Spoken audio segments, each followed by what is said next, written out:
Welcome back to NPD Defined. We're diving into the 9 diagnostic traits of narcissistic personality disorder. We've already gone through the first 7, and we're stepping into 8 and later 9 today. And so when we talk through narcissistic personality disorder, we're not trying to diagnose anyone. We're not trying to say they are or they aren't a narcissist. We're trying to give you an awareness of the disorder. And if it matches up to some of your relationship, just understand that toxic is toxic. It doesn't matter if they have the label narcissist. If he's treating you awful, if he's not loving you, if he's not giving you respect, if he's like cheating on you, like you need to leave. Like there's so many different pieces that people will justify thinking like, well, if I know he's a narcissist, then I'll leave. You need to evaluate, is your relationship toxic already? Do you need to leave because that person is not healthy for you? Now, it might be the case, and we see that a lot of times before you even come to the realization that he is or he is not a narcissist. If you guys are new here, my name is Ben Taylor. Myself, we're a narcissist on this channel to provide awareness of narcissistic abuse. My goal is to help break you free mentally and emotionally from the trauma, from the chaos, from the obsession, the addiction that you have with this toxic person you know is not helpful for you, that you know is not good, but is still happening over and over and over. So I want to help you be free from this. So today we're going to be diving into number 8. And number 8 is talking about enviousness. So let's step through what the DSM-5 says, and then we'll dive in. Number 8 is often envious of others or believes that others are envious of him or her. So the green-eyed monster of envy. Maybe you've got to the place where you've seen this in the relationship. But have you ever noticed that someone who seems unable to handle other people's success or believes that everyone else envies them? That's what we're talking about here when we're talking through narcissistic personality disorder and number 8 on the diagnostic trait. This aspect of envious. Now, some of this is stemming from insecurity, from this piece of like, I'm not secure about who I am, what I have, what I do, so I need to be envious of you. And this piece of insecurity oftentimes drives a lot of narcissism, running away from the shame and the guilt that they have of who they actually are. And oftentimes this will be what they're continuously running from, shame and guilt, to hide this piece of insecurity of, hey, this is what I've done. This is who I am. As a result, no narcissist will actually heal or grow or change because there's this level of lies. If they're not willing to eradicate the lies, then nothing changes. They stay insecure and they stay hiding and sedating. One of those pieces is stepping into this aspect of envy. Narcissists oftentimes wrestle with envy, thinking of what they could have. This whole preoccupation with success and brilliance and power and fantasy, all this kind of stuff, that steps into the realm of envy. Now, where the narcissist starts to envy other people's successes, looking at them being like, that's what I want. Why can't I have that? Why doesn't the world give me that? Because I'm entitled to that. Like looking at that and seeing these things and being like, this is what I want.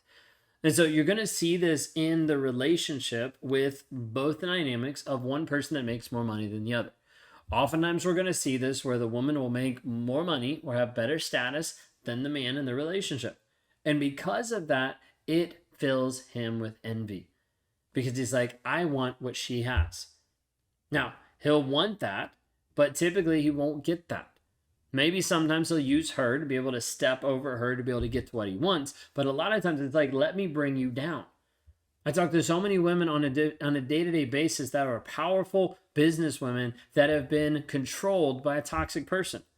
Sometimes they've been controlled by a toxic person that's like a bum that doesn't even have a job, but he's controlled and manipulated so much through the emotions, through the mental aspect where he's convinced you that you can't make decisions, that you're not good enough, that you're not worth it, and you're struggling in your business because of it. We deal with that every single day. Narcissists wrestle with this piece of envy of like, let me be envious of you, and if I can't get what you have or I can't feel better about it, the insecurity piece, let me bring you down to my level. Let me degrade you, devalue you, pull you away from your work, pull you away from what you do so that you only focus on me so I feel better about myself. Narcissists are going to see this a lot of times of like envying you for the things you have. Now, this is where sometimes people get confused and some people have read into this the wrong way because you have a select few people out there that are like, narcissists are envious of me because I'm so amazing. No. Okay, I just hate to break that to you. Narcissists are envious of you because of what you have or because of what you look like as far as like the image. The narcissist is not envious of how amazing you love someone. The narcissist is not envious of you, of your compassion, of your empathy, of your care. That's not. And sometimes people get this screwed up and they're like, they just envy me because I'm so amazing. And they're not meaning it in like this prideful way, but they're meaning a lot of times to make them feel better about themselves that they got stuck in a toxic relationship. Well, I got stuck in a toxic relationship because I was just so good in this aspect. They just wanted to be like me. And like, really? No, that's not what a narcissist is about. Okay.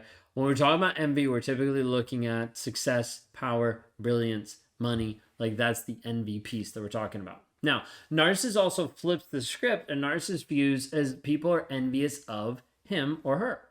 Okay, and so when we're talking through this, it's like walking down the street. I would walk down the street and I would interact with someone. I'd catch someone's eye. I'd see someone looking at me, whatever it might be. And the thought process would be like, oh yeah, they think I'm amazing. Oh yeah, like let me strut a little taller because they noticed me.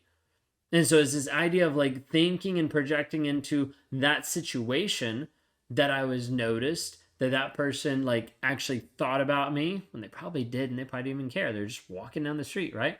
But it gets switched in my mind. And so you see this a lot of times where narcissists will be like, hey, this person, I'm envious of what they have. I'm envious of how they look. Or this person, they're envious over me. Now, you're going to see this in different relationships where the narcissist is pitting different people against each other. A lot of times creating these envy triangles called triangulation, where a lot of times he's pitting one person against the other, but sometimes it's still having them vie for his attention. Okay, vie for like, okay, but I will take time for you, I won't take time for you, and like back and forth. You'll see narcissists that want to have this piece of envy cultivated so that they feel better about themselves. Typically, you'll see this in having multiple women, of going from person to person to person, but still keeping supplies open, where you might catch his phone and he's been texting like 5 different women, like sexual messages, interacting with them in a certain way that's inappropriate, like multiple things, because he's like, oh, I feel better when they're contacting me. Admiration, praise, entitlement. I feel better when they're contacting me because they're actually envious of me. See how it gets switched around? Narcissist is great at manipulating and twisting the mind to be able to believe whatever needs to be believed. But it's coming from this insecurity. Like, I'm insecure, so I need to believe and envy someone else, or I'm insecure and I think they're envious of me because I'm so secure, even though I'm not. It's confusing, right? Like it doesn't logically make sense in a lot of ways, but this is the thought process. And I'm trying to break it down the best I can, but even then, sometimes it's hard to be able to articulate what's actually going through. Okay, but this is need for validation that comes through of like, hey, I need this from another person. I need someone to make me feel better about myself. I need someone to beef me up, to make me feel better. So it's like, what do I need to do? Or how do I need to act so this person's envious of me? Well, I look so amazing. Yeah, I look so amazing. So like they're envious of me. And so it's always trying to go back and forth. All right, so let's consider like example of like you're in a relationship with this guy and you excel at your career. You've gotten praise, you've gotten achievements, like you're publicly noted, a lot of different things, and you've accelerated and moved forward really quickly and really publicly. But what's happening is whenever you actually come home, whenever you start to interact and share your success at work of what's actually happening, of the good things that are going on, like he becomes more distant. Like he slowly starts to pull away from you and you're like, I don't even get it. What's wrong? You start to question, why is he pulling away? And you have no clue. But he's slowly trying to minimize your accomplishments, slowly trying to make you feel less than because what you're doing isn't good enough. And all this time trying to put you down so that he feels better about himself. Now, the reason why this is happening is because he can't genuinely celebrate with you. He can't genuinely celebrate your victories because he's consumed by envy, feeling inferior because of the comparison. This is the hard part, that narcissists will typically never tap into joy because comparison is the thief of joy. So you have narcissists that will constantly compare themselves to other people. Envy of what they have, envy of what they think they might feel towards the narcissist. And so the narcissist won't actually ever step into a place of joy because of that, because of envy, because of a lack of gratitude, because of a lack of care. And so you'll see this where narcissists will try to be like, oh, I can't figure this out, because he's always comparing. It's always an achievement base. It's always this like better than, worse than. It's always this idea that's going on of like, hey, I need to actually be better than you. But when he can't, or when it shows up that he's not, then it's exposing. doesn't like that. So oftentimes it'll turn to rage, it'll turn to leaving, it'll turn to belittling and putting you down. So many different examples that we could go into. If you're dealing with this, or if you're seeing this envy piece in the relationship, maybe that could be the first sign of you're dealing with a narcissist. Watch some of the other videos we did just this week, understanding NPD defined, actually breaking it down. If you're at the place where you're seeing and you're understanding, you're like, hey, this is what I see in my relationship, please reach out for help. Go to rawmotivations.com, click on the one-on-ones. Would love to be able to talk to you, love to be able to work with you to help you move forward in your healing, growth, and your development. It's important for you to actually move forward and be free from the toxicity that you're currently struggling in. So please do that today. If you haven't already, there's a couple of challenges that we can walk you through, different things you can understand to escape toxicity, building your awareness, to our clarity challenge, breaking the trauma bond. If you're stuck in an addictive cycle with a narcissist or with narcissistic people, please reach out for help. We want you to be free, and we want you to get free from the toxicity that you're currently involved in and that you currently feel stuck. You're not alone. You're not hopeless. Stick around. We've got one more diagnostic trait to be able to talk about. We're going to do that a little bit later today about the arrogance piece.